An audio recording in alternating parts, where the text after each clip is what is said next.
අපි බැලුවා நாங்கள் பார்த்தோம் ඒ ක්‍රිස්තියානි කෙනෙකුගේ ආර්ථිකය ஒரு கிறிஸ்தவனுடைய பொருளாதாரத்தை குறித்து ඒ දුප්පත් වෙන්න හේතුව ஒரு ஏழையாவதற்கான காரணத்தையும் ඒ වගේම அதே போல ණයබරකම கடன் பாரமும் ආර්ථික ප්‍රශ්නයක් කියලා. ஆவிக்குரிய பிரச்சனை என்று අපි මේ කාරණාව இந்த காரணத்தை Tamanට පැහැදිලි වුණා. உங்களுக்கு தெளிவாக உங்களுக்கு புரிந்திருக்குமேயானால் ඇයි අපි දුප්පත් වෙන්නේ? நாங்கள் ஏன் ஏழையாகிறோம்?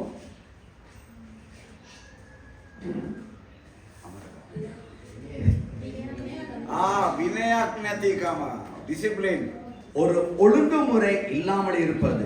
1000ක් වුණොත් 1300ක් වියදම් කරනවා. 1000 ரூபாய் வருமானம் வந்தா 1300 ரூபாய் செலவு பண்றது. නේද?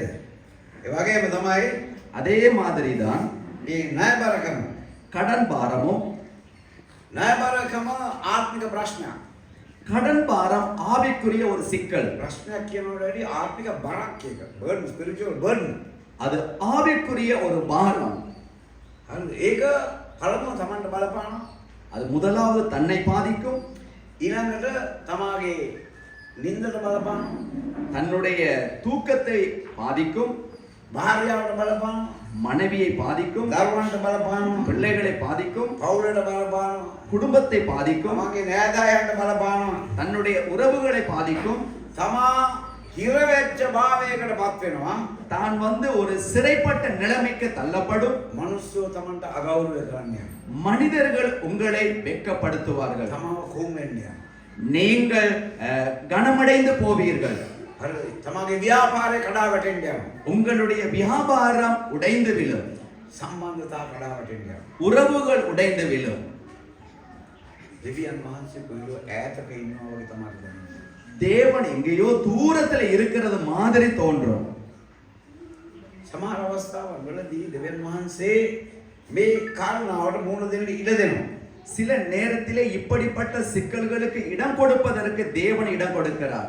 දේව රාජ්‍යයේ නීති අනුව තමන්ගේ ආර්ථිකය ගොඩනගා ගන්නකම් தேவனுடைய சட்டத்திட்டத்தின்படி தன்னுடைய பொருளாதாரத்தை சரி செய்து கொள்ளும் வரைக்கும் එතනදී තමාගේ ආර්ථිකය සම්පූර්ණයෙන්ම උන්වහන්සේ මත ගොඩනගන පිණිස அந்த இடத்திலே முழுமையான அந்த பொருளாதாரத்தை தேவனுடைய ராஜ்யத்துக்காக கட்டி எழுப்பிக் கொள்ளும்படியாக තමාගේ ක්‍රමය තමාගේ ප්ලෑන අදහස නෙවෙයි. தன்னுடைய திட்டமோ தன்னுடைய முறையோ அல்ல. බයිබලය කියන්නේ මොකද්ද? வேதத்தில் என்ன சொல்லப்படுகிறது? හිතේ උපදේශ 3 පහම නිකන් බලන්න. நீதிமொழிகள் 3வது அதிகாரம் 5வது வசனம். මොනවද කියන්නේ?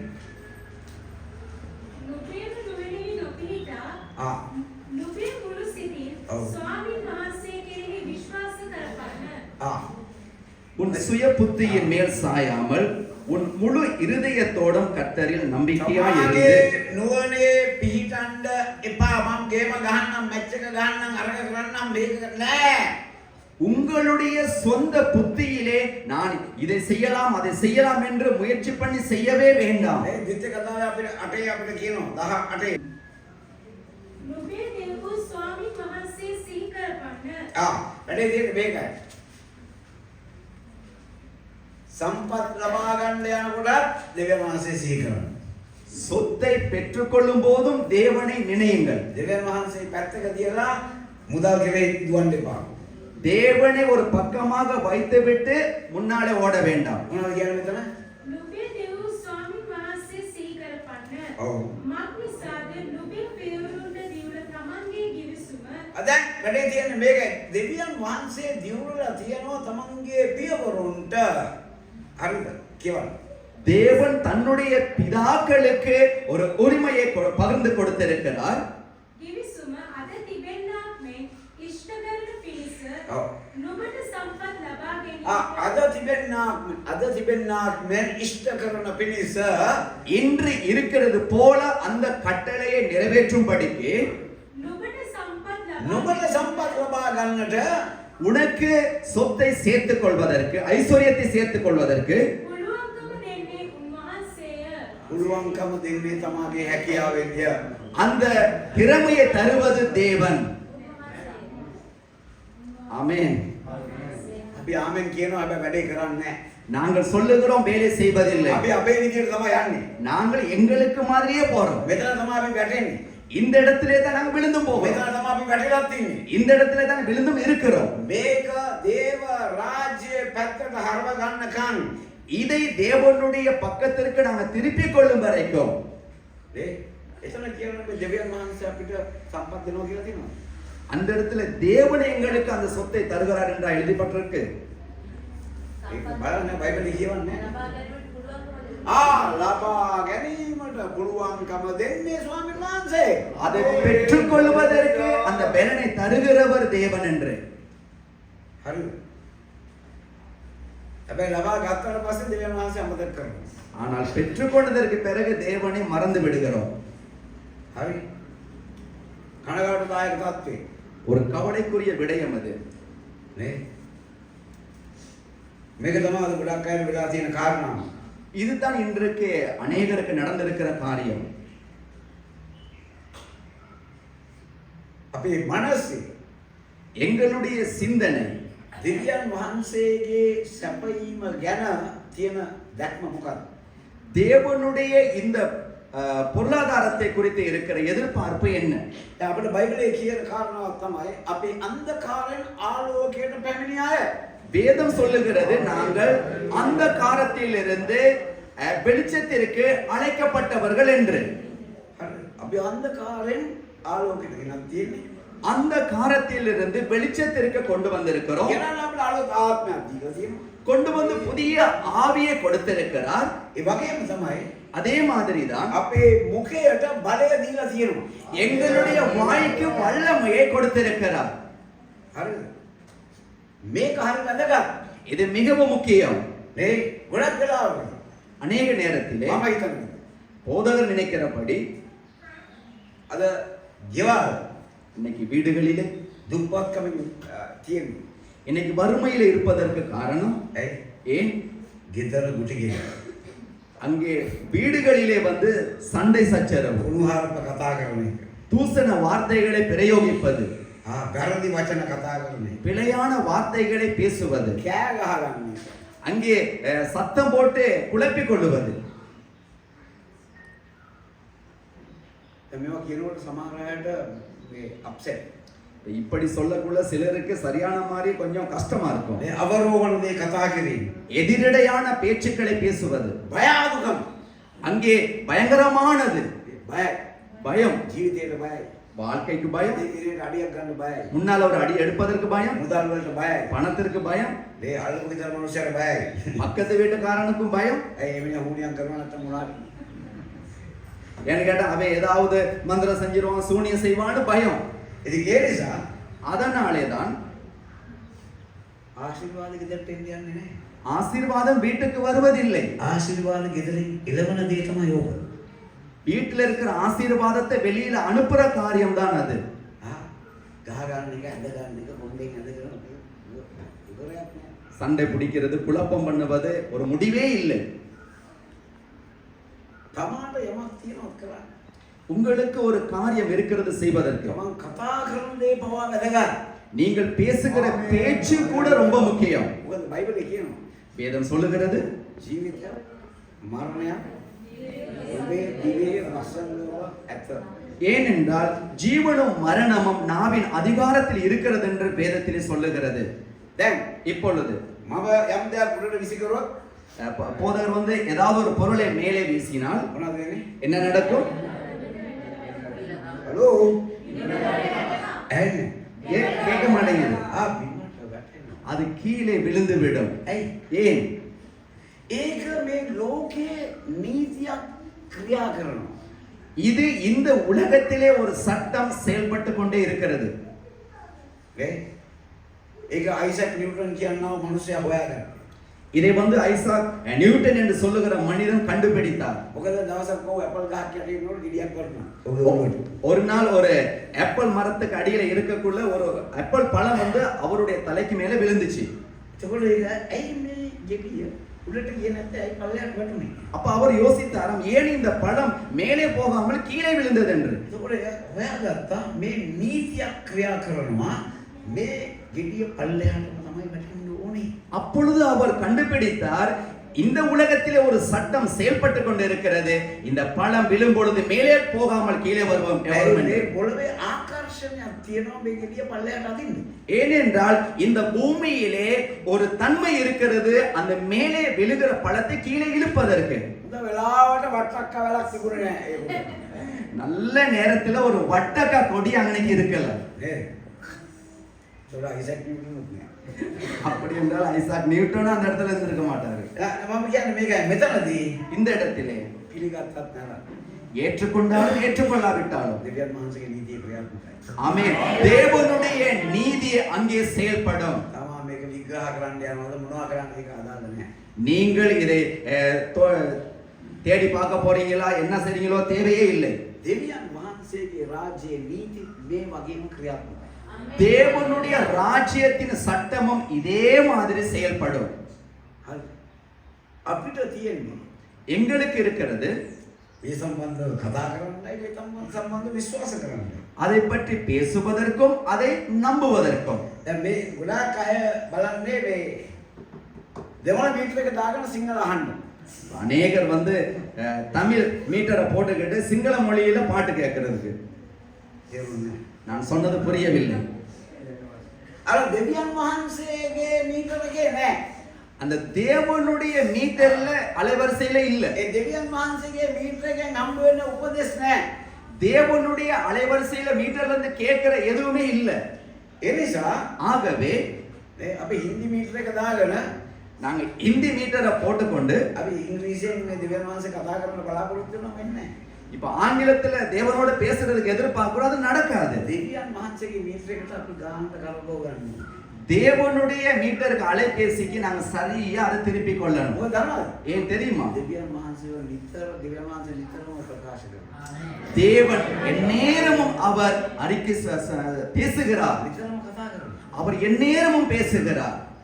මේ දැනුත් අපි රේඩියෝ ගත්තොත් මීටර වැඩ කරනවා 10කට මාරුකට වැඩි. இப்பவும் சில ரேடியோக்கள் எடுத்துக்கொண்டால் நிறைய அங்கே அலைவரிசைகள் வேலை செய்கிறது. මෙතන අය ඒක වෙන්න බෑ කියලා කියන්නකො. இப்ப நாங்க சொல்லலாம் அப்படி நடக்காதுன்னு சொல்லி. නෑ රේඩියෝ එකක් තියෙන මිනිස්සෙක් මොනවද කරන්නේ ගානට මීටර හැරෙවුවොත් ஒரு ரேடியோ பாவிக்கிற மனிதன் என்ன செய்வான், சரியா அந்த மீட்டரை திருப்பி கொண்டால் අපෝ දැන් තියෙනවා මේ දෙරණ හිරු තව දිරු දැමු ඔක්කොම තියෙනවා. இப்ப என்றால் சூரியன் எப்ப சொல்றோம், தரண சொல்றோம், ஹீரோ சொல்றோம், நெட் சொல்றோம், நிறைய இருக்கு. ඔක්කොම තියෙනවා. நிறைய இருக்கு. ටියුන් කරගන්න විතරයි තියෙන්නේ. அது சரியா மீட்டர் பிடிச்சு கொள்ள மட்டும்தான் இருக்கு. අද මිනිස්සු ඒවවල කියන දේවල් අහන්න කැමති දෙවියන් වහන්සේ කියන දේට වැඩියි. இன்னைக்கு ஜனங்கள் அதுல சொல்றத கேட்க ஆசைப்படுறாங்க, தேவன் சொல்றதுக்கும் அதிகமா. දෙවියන් වහන්සේ අපිට පැහැදිලි කරලා තියෙන දේ වචනේ. தேவன் எங்களுக்கு தெளிவாக சொல்லி கொடுத்திருக்கிற வார்த்தை. හරිද? දෙවියන් වහන්සේ මේ ලෝකේ මවල තියෙන වචනේ. தேவன் இந்த உலகத்தை படைத்திருப்பதும் அவருடைய வார்த்தையினாலே. දෙවියන් වහන්සේගේ වචනේ ක්‍රියාත්මකයි. தேவனுடைய வார்த்தை செயல்பாடு உள்ளது. කීයක් විශ්වාස කරනවද දන්නේ නැහැ. எத்தனை பேர் நம்புறீங்களோ தெரியவில்லை. දැන් මෙතන කියලා තියෙනවානේ. இந்த இடத்துல சொல்லப்படுகிறதல்லவா, ලබාගෙන බලය දෙන්නේ දෙවියන් වහන්සේ කියලා. அந்த ஐஸ்வர்யத்தை பெற்றுக்கொள்வதற்கு பலனை தருவது தேவன் என்று. ඒ කාරණාව අපේ ජීවිතයට කොච්චර ළඟද? அப்போ அந்த காரியம் நம்முடைய வாழ்க்கைக்கு எவ்வளவு அருகிலேயே இருக்கிறது. දැන් இப்பொழுது අපේ ආර්ථික ඇත්ත වශයෙන්ම ළඟා පවතින්නේ අපි කොච්චර බිස්නස් එකක් කරනවද කියන එක නෙවෙයි. இப்ப எங்களுடைய பொருளாதாரம் எந்த அளவு தங்கி இருக்கிறது என்று ஒரு பெரிய வியாபாரம் செய்வதனாலே அல்ல. මේ මූලධර්ම. அதிலே கோட்பாடுகள் இருக்கிறது. දෙවියන් වහන්සේගේ මූලධර්ම. தேவனுடைய ஒரு கோட்பாடும் இருக்கிறது. දෙවියන් වහන්සේගේ නීති. தேவனுடைய ஒரு சட்டம் இருக்கிறது. අර අපි කියමු ලූක් 6. லூக்கா 6வது அதிகாரம் 38 කියවලා බලන්න. 38வது வசனத்தை நாங்கள் வாசிப்போம். අපේ ආර්ථිකයට දෙන විසඳුම. எங்களுடைய பொருளாதாரத்துக்கு அவர் கொடுக்கிற பதில்.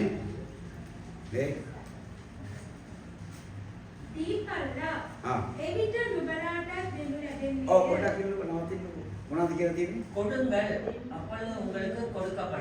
දැන් මෙතන තේරෙන්නේ නැති දේ මට කියන්න කවුරු හරි. இப்ப இந்த இடத்திலே இங்க சொல்லப்படுறது புரியாத யாராவது இருந்தா சொல்லுங்க பாப்போம். හලෝ. யாருக்காவது புரியாவிட்டால் நீங்க சொல்லுங்க. මේක තේරෙන්නේ නැති කෙනෙක් ඉන්නවද? இந்த இடத்திலே இது புரியாமல் யாராவது இருக்கிறீங்களா? නේද? දැන් ගොඩක් බිස්නස් කාරයෝ මේ සුමාන කිය සුමානේ ලොකු ගණන් ගෙවුවා. හැබැයි ගාන්නේ මොකද්ද? අර දාපු ගාන. இப்ப நிறைய வியாபாரிமாரு கடந்த வாரத்துல பெரிய கணக்குல தேடினாங்க. ஆனாலும் தசமபாகம் எப்படி கொடுக்கறாங்க? அந்த ஆரம்பத்துல கொடுத்த அளவே தான்.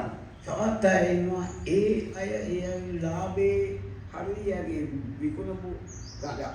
අපි දාන්නේ සම්පූර්ණ අපි අපිට ලැබුණ දේ. ලක්ෂ 5ක් ලැබුණා 50ක් දාන්න. இப்போ போதகருக்கும் பாஸ்டர் சாந்தனி அவர்களுக்கும் வியாபாரம் ஒன்று இருக்கிறது. அவர்களுக்கு கிடைக்கிறதுல லாபத்துல இல்ல, முழு அமௌண்ட்லயே தசமபாகம் கொடுப்பாங்க. සල්ලි වලට බය නැහැ. பணத்திற்கு பயம் இல்லை, බය වෙන්නේ නැහැ. பயப்படவும் மாட்டார். ඇයි? ஏன்? මගේ සැපීම අපේ සැපීම දෙවියන් වහන්සේ. நம்முடைய கொடுப்பினை தேவனாய் இருக்கிறார். හරිද? හැබැයි ஆனாலும் හොරාට දාලා நாங்க கள்ளத்தனத்துக்கு போட்டு கள்ளத்தனத்துக்கு போட்டு කොයි වෙලාව හරි එකක් එනවා බඩ යනවා වගේ සල්ලි යන්නේ. என்னைக்காவது ஒரு நேரம் வயிற்றோட்டம் பிடுங்கிட்டு போற மாதிரி சல்லி போயிடும். අද කිව්වා කියලා හිතේ තියන්න. இன்னைக்கு சொல்லுவதை ஞாபகத்தில் வைத்துக் கொள்ளுங்கள். දන්නේ මොකද උනේ කියලා. உங்களுக்கே தெரியாது அதுக்கு என்ன நடந்தது என்று. කොහෙද ගියේ කියලා දන්නේ. அந்த பணம் எங்க போனது என்று கூட தெரியாது. ගොඩක් අය මම මේ පදේ ගන්න කැමති නෑ. ගොඩක් අය මේක මොකද්ද මලාකි පොතේ තියෙනවා තුනේ. மல்கியா 3வது அதிகாரத்திலே இதை குறித்து சொல்லப்படுகிறது. මොනවද කියන්නේ? அங்கே என்ன சொல்லப்படுகிறது? 3வது அதிகாரம் 10வது வசனம் என்று நினைக்கிறேன்.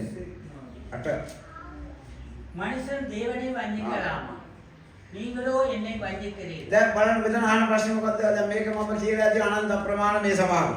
இந்த சபையிலே போதகர் நிறைய முறை இதை சொல்லி இருக்கிறார். තමා බයට දෙවියන් වහන්සේට දෙනවා නම් දෙන්න එපා. நீங்கள் தேவனுக்காக பயந்துகிட்டு கொடுக்கறீங்கன்னு சொன்னா கொடுக்க வேண்டாம். බයට දෙන්න එපා. பயந்துகிட்டு கொடுக்க வேண்டாம். දෙවියන් වහන්සේට ආදරේ නිසා දෙන්න. தேவனை அன்பு செய்கிறதுனால கொடுங்க. මොකද ஏனென்றால் සතුටු සිතින් දෙන්නාට දෙවියන් වහන්සේ ප්‍රේම කරනවා. உற்சாகமான இருதயத்தோடு கொடுக்கிறவன் மேல் தேவன் பிரியமாய் இருக்கிறார் என்று எழுதி இருக்கிறது. දෙවියන් වහන්සේ හිඟන්නෙක් නෙවෙයි. தேவன் ஒரு பிச்சைக்காரர் அல்ல. ඒක හොඳට මතක තියාගන්න.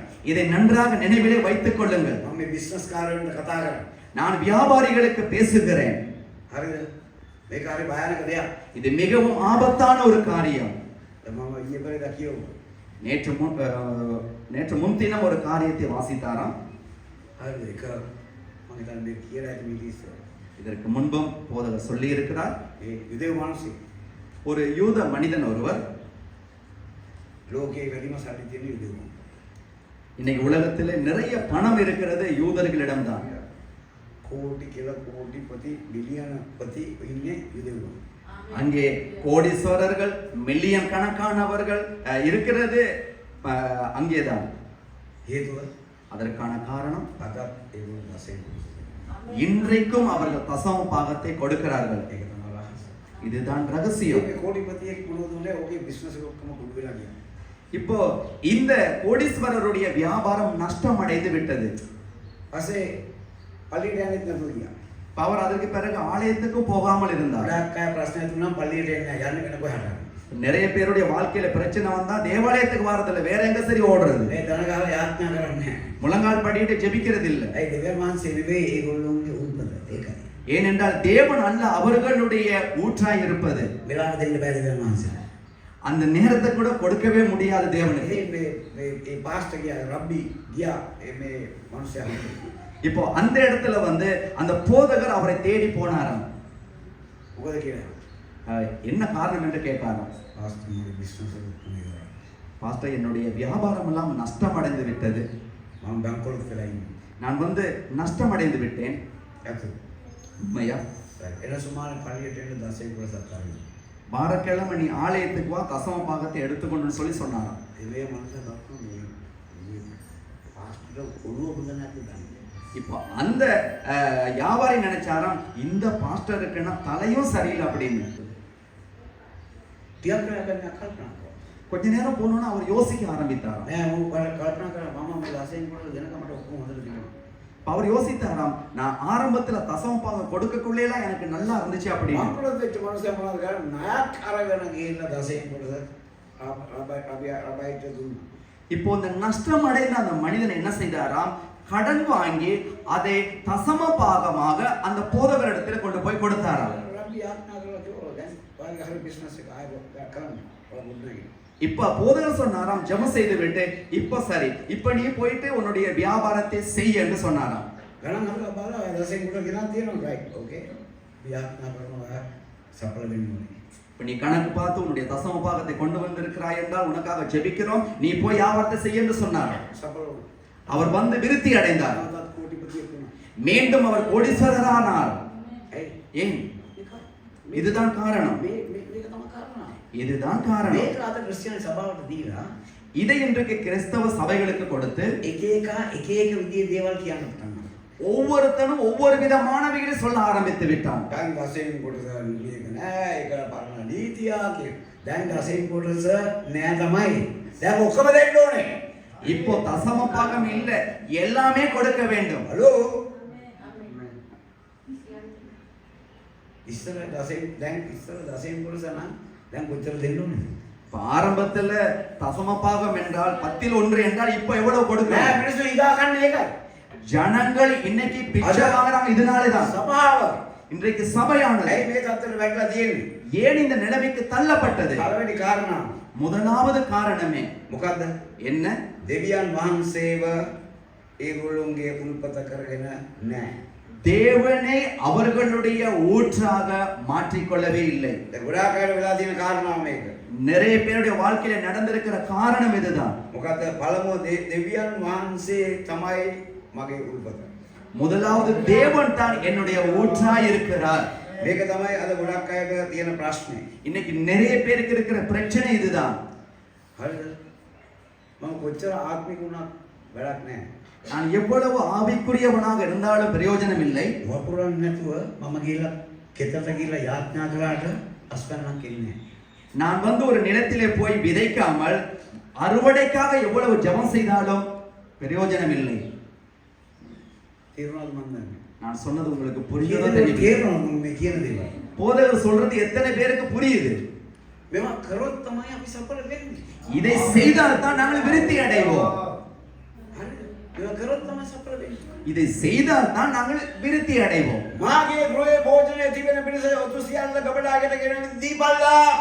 என்னுடைய ஆலயத்திலே ஆகாரம் உண்டாயிருக்கும்படி பண்டசாலைக்கு தசம பாகம் காணிக்கைகளை கொண்டு வாருங்கள் என்று சொல்லப்படுகிறது. ගබඩාකාරකම තමයි පළමු කාරණාව තමන්ගේ ජීවිතේ සඵලත්වය. இந்த பண்டசாலை தான் உங்களுடைய வாழ்க்கையிலே விருத்திக்கான முதலாவது காரணம். හරිද? කල්පනා කරලා බලන්න. யோசித்து பாருங்கள். දෙවියන් වහන්සේ කියන දේ අපි කරනවා නම් දෙවියන් වහන්සේගේ නීති අනුව අපි ගමන් කරනවා නම් தேவன் சொல்லுவதை கேட்டு அவருடைய சட்டத்தின் படி நாங்கள் பயணிப்போம் என்றால் මම කිව්වා போதகர் சொன்னார், මේ ආකර්ෂ මේ ගුරුත්වාකර්ෂණය වගේ නීතිය ක්‍රියාත්මක වෙනවා. இப்போ இந்த பூமியிலே ஒரு வாய் இயற்கையில செயல்படுகிறது. இப்படிப்பட்டதை கீழே இழுப்பதற்கு நீதியாக.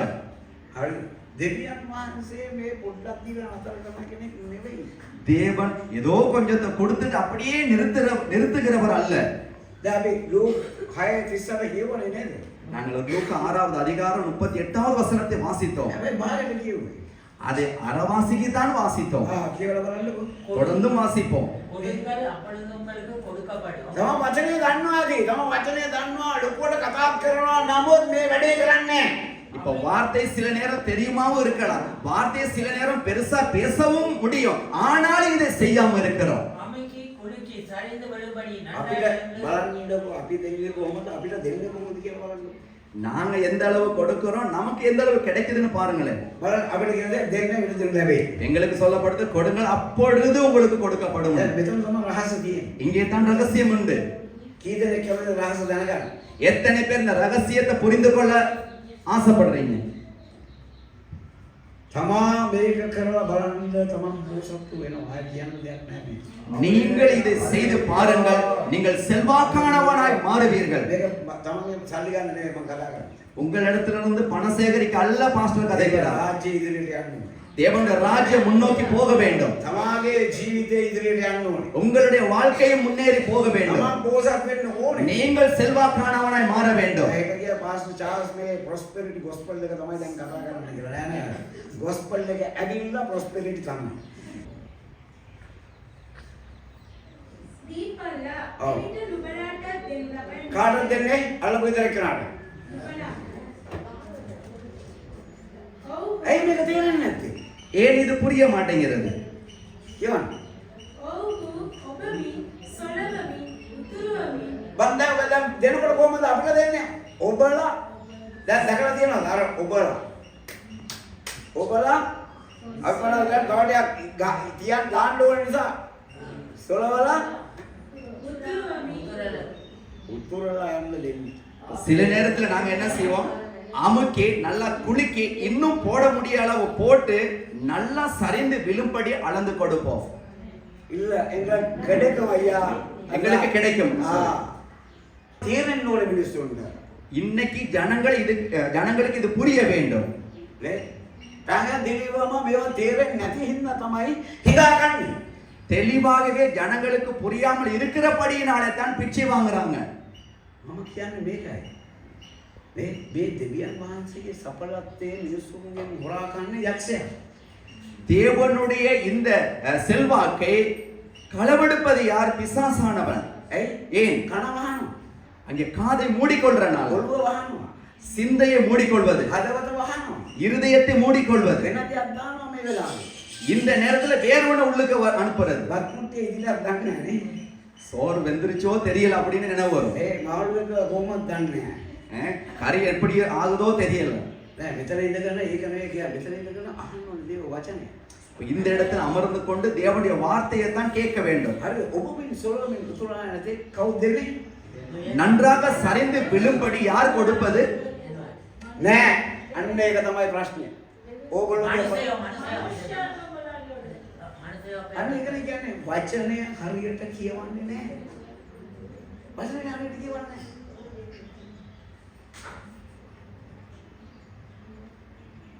දෙවියන් වහන්සේ දෙයි. දිවදික් කරගෙන ඉන්නව දැනගන්න. தேவன் கொடுப்பார்னு சொல்லி நாங்க நாக்க வெளியே தொங்க போட்டு பார்த்துக்கிட்டு இருக்கிறோம். සම්පත් ලබා ගන්න බලය දෙන්නේ කවුද? செல்வாக்கை பெற்றுக்கொள்ள பலனை கொடுப்பது யார்? ඒ ලබා ගන්න නැත්තේ. ஏன் பெற்றுக்கொள்ளாமல் இருக்கிறோம்? අපේම ගේම ගහන්න යන නිසා. எங்களுடைய திட்டத்தையே செய்ய பார்க்கிறதுனால. දෙවියන් වහන්සේ දීලා තියෙන දේ කරන්නේ නැතුව தேவன் கொடுத்திருக்கிறது செய்யாமல் වෙන දේවල් කරන්න යනවා. வேறு வேறு காரியம் செய்ய பார்க்கிறது. ඒක නිසා තමයි அதனாலே தான் හරි කියවන්න ඉතුරු ටික. மிகுதியான காரியத்தை வாசிப்போம். ඔබමි සොලවමි උතුරුවමි නුඹලාගේ ඔඩොක්කුවලට හොඳාකාර මැන දෙන්නෝය හොඳාකාර அமுக்கி குலுக்கி சரிந்து விழும்படி நன்றாய் அளந்து உங்கள் மடியிலே போடுவார்கள். நீங்கள் எந்த அளவினால் අන්න ඔතන තමයි අනිත් ප්‍රශ්නේ තියෙන්නේ. அடுத்த பிரச்சனை அந்த இடத்திலே தான் இருக்கிறது. හරිද? දැන් දෙනවනේ. இப்ப கொடுக்கிறோம் தான். හරිද? දෙනකොට கொடுக்கும்போது තමන් දෙන ආකාරය මොකක්ද? நீங்க கொடுக்கக்குள்ள இருக்கிற கண்ணோட்டம் என்ன? හරිද? කියවන්න. வாசியுங்கள். නුඹලා යම් මෙන්මකින් නැන දෙන්නවුද එයින්ම නැවත නුඹලාට නැන දෙනු ලැබෙන්නේ යයි කීසේක. දැන් අපි ආත්මික දරුවෝ වගේ ඉන්නකොට நாங்க ஆவிக்குரிய பிள்ளைகள் மாதிரி இருக்கக்குள்ள අපේ පාස්ටර්ලා මේවා කියනකොට போதகருடைய பாஸ்டர்மார் அவருக்கு இதை சொல்லக்குள்ள මට අදවත් මතකයි. ඔබ තේ හැන්දෙන් දුන්නොත් ඔබට තේ හැන්දෙන් ලැබෙයි. இன்னைக்கும் அவருக்கு நினைவு இருக்கு. நீனே தேக்கரண்டியில அளந்து கொடுத்தீங்கன்னா அந்த அளவு தான் கிடைக்கும். ඔබ මේස හැන්දෙන් දුන්නොත් මේස හැන්දෙන් ලැබෙයි. மேச கரண்டியில அளந்து கொடுத்தா அந்த அளவு தான் கிடைக்கும். පොල්කඩු හැන්දෙන් දුන්නොත් ඒ වගේ හම්බුනේ. சிரட்டு ஆப்ப கரண்டியில நீ அளந்து கொடுத்தீங்கன்னா அந்த அளவு தான் கிடைக்கும். උඹ සවලෙන් දෙන්න පටන් ගන්නකොට බලපංගුගේ ජීවිතේ වෙනස් වෙනවා. நீ சவல்ல கொடுக்கக்குள்ள யோசித்து பாரு, ஜனங்கள் உனக்கு எந்த அளவு கொடுக்க போறாங்கன்னு. ඒක බොරු වෙලා නැහැ. அது பொய்யாக போகவே இல்லை. දේවානන්සේ ස්තුති. தேவனுக்கே நன்றி. වචනය සත්‍යයි. வார்த்தை சத்தியம். වචනය බොරු කරන්න කාටවත් බෑ. வார்த்தையை பொய்யாக்க யாராலையுமே முடியாது. දේව ධර්මාචාර්යයෝ ඉන්නවා නෑ ඒක එහෙම නෑ මේව නෑ තව දෙයක් නෑ කියලා. අපි මේ සල්ලි හම්බ කරන්න කරන දෙයක් කියලා. இந்த காலத்திலே நிறைய தேவ அறிஞர்கள் சொல்றாங்க அப்படி இல்லை இப்படி இல்ல பணத்தை சம்பாதிக்க தான் அவங்க எல்லாம் சொல்றாங்கன்னு சொல்லி. இல்லை. තමන් කරන බලන්න. நீங்கள் இதை செய்து பாருங்கள். ඒක එතනින් නවතින්නේ නැහැ. அங்கேயும் அது நிறுத்தப்படாது. නේ එතනින් නවතින්නේ නැහැ. කියවන්න. வாசியுங்கள்.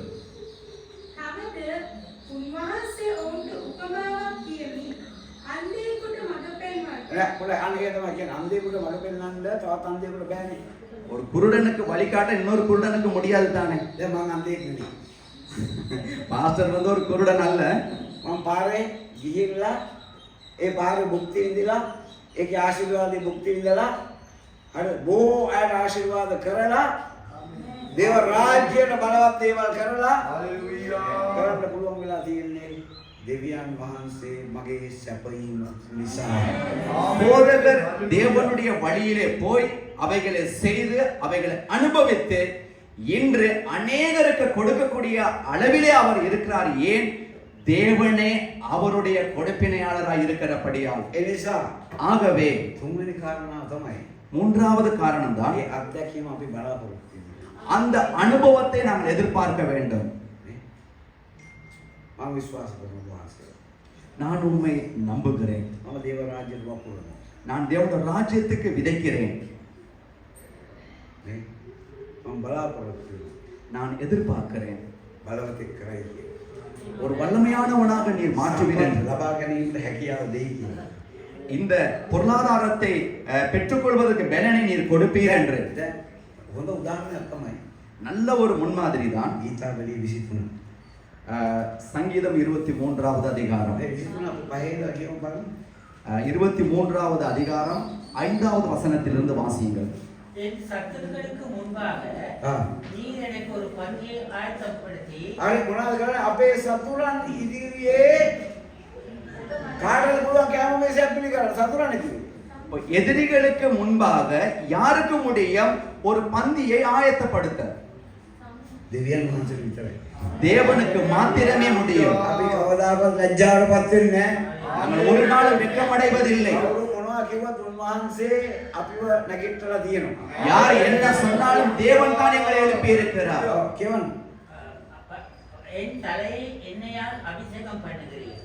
මට මොනවා මාගේ හිස තෙලින් ආලේප කරසේක. ඔව් ඊට පස්සේ என் பாத்திரம் நிரம்பி வழிகிறது. මාගේ කුසලාන මේ තෙල්ලාලේට කියන්නේ මොකක්ද? என் தலையை எண்ணெயால் அபிஷேகம் செய்கிறார் என்றால் என்ன? ආලේපලා තම්සේ. நீங்கள் அபிஷேகம் செய்யப்பட்ட ஒருவர். දාවිත් කතා කරා. தாவீது பேசுகிறார். ඇයි? ஏன்? එදේරෙක්ව හිටිය කොල්ලා රජෙක් වුණා. ஒரு மேய்ப்பனாக இருந்தவன் ராஜாவானான். ஏன்? දෙවියන් වහන්සේට සමාන වෙනවා. தேவனுக்கு செவி දෙවියන් கொடுத்தபடியால், වහන්සේට ප්‍රශංසා කරා. தேவனை துதித்தபடியால், වහන්සේට නමස්කාර කරා. தேவனை நமஸ்காரம் දෙවියන් செய்தபடியால், වහන්සේ විශ්වාස කරා. தேவனை நம்பினபடியால் මොකද උනේ? என்ன நடந்தது? දෙවියන් වහන්සේ උගේ ජීවිතය වෙනස් කරා. தேவன் அவருடைய வாழ்க்கையை மாற்றினார். එතන කියනවා මගේ කුසලාන මොනවද වෙන්නේ? නෑනේ භාගයට පුරවලා තියෙන්නේ. அங்க என்ன சொல்லப்படுகிறது? என் பாத்திரம் நிரம்பி வழிகிறது என்று, அறவாசியில் வழிகிறது என்று சொல்லப்படுகிறது. භාගයක් හිස්නේ. அறவாசி வெறுமையா இருக்கு. ගොඩාක් අයට වෙලාවට ක්‍රිස්තියානිවරුන්ට භාගයක් හිස්. நிறைய பேருடைய கிறிஸ்தவ வாழ்க்கையில வந்து அறவாசி வந்து வெறுமையா தான் இருக்கும். මේ තාමත් මේ උතුරා ගලා යන ආශිර්වාදයක් අත්දැකලා නැහැ. தொடர்ந்தும் அந்த நிரம்பி வழிந்து ஊற்றெடுத்து போகக்கூடிய அந்த ஆசீர்வாதத்தை காண முடியாமல் இருக்கிறது. නෑ මට මෙහෙම හිටියාම ඇති. எனக்கு இந்த மாதிரி கொஞ்சம் இருந்தா போதும்.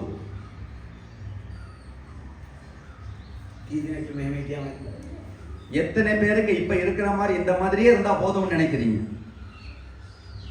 ඇත්ත ඒකනේ සමාන තවත් උනේ. உண்மை இதுதானே, இன்னும் அது வேணும். හරිද? සමා ආශිර්වාදය ලබන්න නම් අනිත් අයට ආශිර්වාදයක් වෙන්න ඕනේ. நீங்கள் ஆசீர்வாதத்தை பெற வேண்டும் என்றால் நீங்கள் மற்றவருக்கு ஆசீர்வாதமாய் மாற வேண்டும். අපේ පවුලේ වැඩක් තියෙනවා. போதகருடைய குடும்பத்திலே ஒரு வேலை இருக்கிறது. දැනකට කන්න ගියාම ஒரு இடத்துக்கு சாப்பிட போனா අපි දකිනවා නම් அதை அவர்கள் கண்டால் පවුලක් හරි සාමාන්‍ය දුප්පත් වේතන පවුලක්. අපි මොනවද කරන්නේ? ඒ අයට දන්නේ නැතුවම අපි ඒගේ බිල ගෙවලා இப்போ சில நேரத்துல வந்து ஒரு வறுமையான ஏழ்மையான குடும்பம் யாரையாவது அவங்க சாப்பிட்டு இருக்கிறத கண்டா அவங்களுக்கே தெரியாம அவங்களுடைய அந்த சாப்பாடு பில்லை வந்து கட்டிட்டு வருவாங்க. මමයි මගේ ළමයි කරනවා. போதகரும் அவருடைய பிள்ளைகளும் அதை செய்வாங்க. කීදෙනෙක් ඒක කරනවා? எத்தனை பேர் இதை செய்றீங்க? ඒක මම කියන්නේ. අපි දැන් මේ මොකද ඉගෙන ගන්න පුළුවන් ළමයින්ට අපි උදව් කරනවා. சில நேரத்தில் நன்றாக படிக்கக்கூடிய பிள்ளைகளுக்கு கூட அவர்கள் உதவி செய்கிறாங்க. ඒගේ ටියුෂන් එක අපි ගෙවනවා. அவர்களுடைய பந்தி கட்டணத்தை கட்டுகிறாங்க. සමහර වෙලාවට අපි යුනිෆෝම් එක අරන් දෙනවා. சில நேரத்தில் சீருடைகளை வாங்கி கொடுக்கிறாங்க. පොඩි දෙයක් කරන්න. ஒரு சின்ன காரியமானாலும் பரவாயில்ல செய்யுங்க. නමුත් කරන්නේ නැහැ. ඒක තමයි ප්‍රශ්නේ. கேள்வி என்னவென்றால் அதை கூட செய்வதில்லை. දැන් මේක අපි කරන්නේ මේ උදල් වලට පෙරේතකමට නෙමෙයි. இது வந்து பண ஆசைக்காக இதை செய்வதில்லை. නෑ මේක අපි කරන්නේ දෙවියන් වහන්සේ අපතොල ඉන්න හින්දා. இதை செய்வதற்கு மூல காரணம் தேவன் அவர்களுக்குள்ள இருக்கிறபடியா. අපිව කැඳවලා තියෙන මේ වැඩේ. இந்த வேலைக்காக எங்களை அவர் அழைத்தும் இருக்கிறார். ඒ නිසා ஆகவே තමාගේ ජීවිතයේ මේ හැඟීම உங்களுடைய வாழ்க்கைக்கு இந்த உணர்வு මම කියන්නේ මේක මාව මවලා තියෙන මීට වඩා දෙයක් කරන්න. போதர் என்ன சொல்றார்? என்னை படைத்திருக்கிறார் இதை விட இன்னும் பெரிய காரியத்தை செய்வதற்கென்று. ඔබව මවලා තියෙන මීට වඩා දෙයක් කරන්න. உங்களை படைத்திருக்கிறார் இதை விட பெரிய காரியத்தை செய்வதற்கென்று. මේ දෙවියන් වහන්සේගේ හඬ අසන් මේ මොකද්ද මේ? ඒ දෙවියන් වහන්සේගේ තරංගයට ටියුන් වෙලා ඉන්න ඉගෙන ගත්තා. தேவனுடைய வார்த்தையை கேளுங்க. அவருடைய போட்டியிலே சரியாக கலந்து கொண்டு முன்னேற அதை சரியான அந்த பக்கத்துக்கு திருப்பிக் கொள்ளுங்கள். නෑ නෑ ටියුන් වෙලා ඉන්න ඕනේ. சரியான மீட்டருக்கு நீங்க வைத்துக் கொள்ளுங்கள் டியூன் ஆகி. හරිද? ඒක හරි වැදගත්. இது ரொம்பவும் முக்கியம். හරිද? තමාගේ ආත්මික ඇස් විවර කරගන්න. உங்களுடைய ஆவிக்குரிய மனக்கண்களை திறந்து கொள்ளுங்கள். දෙවියන් වහන්සේට කරන්න ඕනේ මොනවද කියලා දැනගන්න. தேவனுக்காக என்ன செய்ய வேண்டும் என்பதை புரிந்து கொள்ளுங்கள். මේ තමාගේ ආකල්පය නිතරම ස්තුතිමත් ආකල්පයක් තියාගන්න. உங்களுடைய கண்ணோட்டம் எந்நேரமும் நன்றி உள்ள ஒரு கண்ணோட்டமாக வைத்துக் கொள்ளுங்கள். සියල්ලදී ස්තුති දෙන්න. ඒක තමයි කියන්නේ. எல்லாவற்றிலும் நன்றி சொல்லுங்கள் என்று வேதம் சொல்லுகிறது. මේක හරි වැදගත්. இது மிகவும் முக்கியம். මේ දෙවියන් වහන්සේට ස්තුති කරන්න සමාන දෙවියන් වහන්සේ දීලා තියෙනා වූ ඒ ආර්ථිකය. தேவனுக்கு நன்றி சொல்லுங்கள். தேவன் உங்களுக்கு கொடுத்திருக்கிற பொருளாதார வளத்துக்காக. ඒක තමාගේ කෑම අඳීම ඔක්කොම එක්කොටම. உங்களுடைய உணவு உடுப்பு எல்லா ஆசீர்வாதத்துக்காகவும். මේ නිදාන්නේ අදක් තියෙනවා නම් ගෙයක් තියෙනවා නම් உங்களுக்கு நித்திரை செய்ய ஒரு கட்டில் இருக்கும் என்றால் ஒரு வீடு இருக்கும் என்றால் මිලියන ගණන් மில்லியன் கணக்கான මිනිස්සුන්ට කන්න දෙයක් නැහැ. ஜனங்களுக்கு சாப்பிடுறதுக்கு சாப்பாடு இல்லை, අඳින්න දෙයක් නැහැ. உடுத்துறதுக்கு உடுப்பு இல்லை, ඇඳක් නැහැ නිදාගන්න. தூங்குவதற்கு நித்திரை செய்வதற்கு கட்டில் இல்லை. සමහරට ඇඳුම් තියෙනවා නම් තමගේ ජීවිතේ ආශ්චර්යමත් ජීවිතයක්. உங்களுக்கு உடுப்பு இருக்கும் என்ற ஆடைகள் இருக்கும் என்றால் அது வந்து ஒரு ஆச்சரியமான ஒரு வாழ்க்கை. හරි. උන්වහන්සේට ස්තුති කරන්න නිතරම. எந்த நேரமும் தேவனுக்கு நன்றி சொல்லுங்கள். අවසානයේදී இறுதியாக තමා දෙන කෙනෙක් நீங்கள் கொடுக்கிற ஒருவராக இருந்தால் තමා අවංක உண்மையாவே දෙනවා. உண்மையாவே நீங்க கொடுப்பீர் என்றால் දෙවියන් වහන්සේ නැවත තමාට දෙනවා. தேவன் மீண்டும் உங்களுக்கு கொடுப்பார். ඒ කියන්නේ මිනිස්සෙක් කියන්නේ තමාට මට කාර් තියෙනවා මට අරක තියෙනවා ගෙවල් තියෙනවා ඒක නෙවෙයි. ஒரு மனிதன் சொல்றான் எனக்கு கார் இருக்கு, வீடு இருக்கு, நல்ல வசதி இருக்கு, அது அல்ல. මම කියන්න කැමතියි. நான் சொல்ல விரும்புகிறேன். දැන් මගෙත් එක්ක ඉන්න සමහර අය මම එයාට කියන්නේ මේ චරිතය හදාගන්න. பொதுவரோடு இருக்கிற சிலருக்கு சொல்லுவாங்க உன்னுடைய குணாம்சத்தை நீ முதலாவது சரி செய்து கொள்ள என்று. දෙවියන් වහන්සේට වැදගත් වෙන්නේ චරිතය. என்றால் தேவனுக்கு தேவையா இருக்கிறது நம்முடைய குணாம்சம். අම්බෝරිය නෙවෙයි. எங்களுடைய பாராட்டு அல்ல, බොරු ඇදහිල්ල නෙවෙයි. பொய்யான ஒரு விசுவாசமும் அல்ல, රහත්කම නෙවෙයි. பொய்யான ஒரு கீழ்ப்படிதலும் அல்ல. අවංක உண்மையான කිව්වොත් කරන්න පුළුවන් මිනිස්සු. சொன்னால் அதை செய்ய முடியுமான மனிதர்களாய் இருக்க வேண்டும். බොරු කියන මිනිස්සු නෙවෙයි. பொய் சொல்லுகிற மனுஷர்கள் அல்ல. එනවා කිව්වොත් එන්න ඕනේ, යනවා කිව්වොත් යන්න ඕනේ. வருவேன் என்றால் வர வேண்டும், போவேன் என்றால் போக வேண்டும். ඒ නිසා ஆகவே තමගේ චරිතය තමයි ඒ කියන්නේ තමා කවුද කියන්නේ. அதாவது நீங்கள் யார் என்பது தான் மிகவும் முக்கியம். අභිප්‍රායක් ඇතුව ගමන් කරන්න. ஒரு அபிப்பிராயத்தோடு உங்களுடைய பயணத்தை மேற்கொள்ளுங்கள். දෙවියන් වහන්සේ විශ්වාස කරන්න. தேவனை விசுவாசியுங்கள். යටහත්ව සිටින්න. கீழ்ப்படிந்து தாழ்மையாய் இருங்கள். තමාගේ අනාගතේ හදාගන්න try එක දෙන්න එපා. உங்களுடைய எதிர்காலத்தை கட்டியெழுப்பிக் கொள்ள முயற்சி பண்ண வேண்டாம். නිදහසට කරුණු කියකි. அதாவது சாட்டுப்போக்கு சொல்வதற்கு காரணத்தை தேடிக்கொண்டிருக்க තමා வேண்டாம். නිදහසට කරුණු කිය මිනිහ මිනිස්සෙක් නම් තමාගේ අනාගතේ ඉතර හොඳ එකක් නෙවෙයි. உங்களுடைய அந்த சாதாரணமான காரணத்துக்கு நீங்க சாட்டுப்போக்கு சொல்லுவீர்கள் என்றால் எதிர்காலத்திலே நீங்கள் அப்படி சாதாரணமான ஒரு வெற்றி உள்ளவனா இருக்க முடியாது. තමා ගන්න තීරණ තමයි වැදගත් වෙන්නේ. நீங்கள் எடுக்கிற தீர்மானம் தான் முக்கியமானதா இருக்கும். ඒ නිසා ஆகவே හරි තීරණ ගන්න පුද්ගලෙක් වෙන්න. சரியான தீர்மானம் எடுக்கிற மனிதனாக மாறுங்கள். දෙවියන් වහන්සේ ගැන අහන්න. தேவனிடத்திலே கேட்டுக்கொள்ளுங்கள். වටපිටාවේ ඔක්කොම අහගෙන ගිහිල්ලා ඊට පස්සේ දෙවියන් වහන්සේ ගාවට යන්න එපා. எல்லா இடமும் போய் கேட்டுவிட்டு கடைசியா போயிட்டு தேவன்கிட்ட கேட்க போக வேண்டாம். ගොඩාක් අය කරන්නේ මොකද්ද මේ ඔක්කොම ප්ලෑන් හදලා ස්වාමීනි මේකට ආශිර්වාද කරන්න. நிறைய பேர் என்ன செய்றாங்க, அவங்களே ஒரு பிளானை வரைஞ்சிக்கிட்டு ஆண்டவரே இதை ஆசீர்வதிங்கன்னு சொல்றாங்க. அப்படி அல்ல.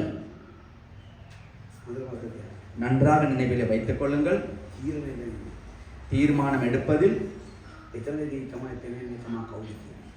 அந்த இடத்திலே தான் தெரியும் நீங்கள் யார் තමගේ என்று. චරිතය.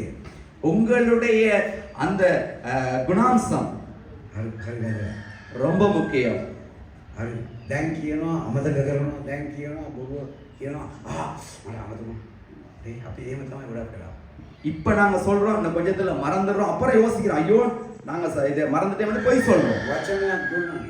ஒரு வாக்கு கொடுத்தால் ඒ වචනේ ඉෂ්ට කරන්න ඕනේ.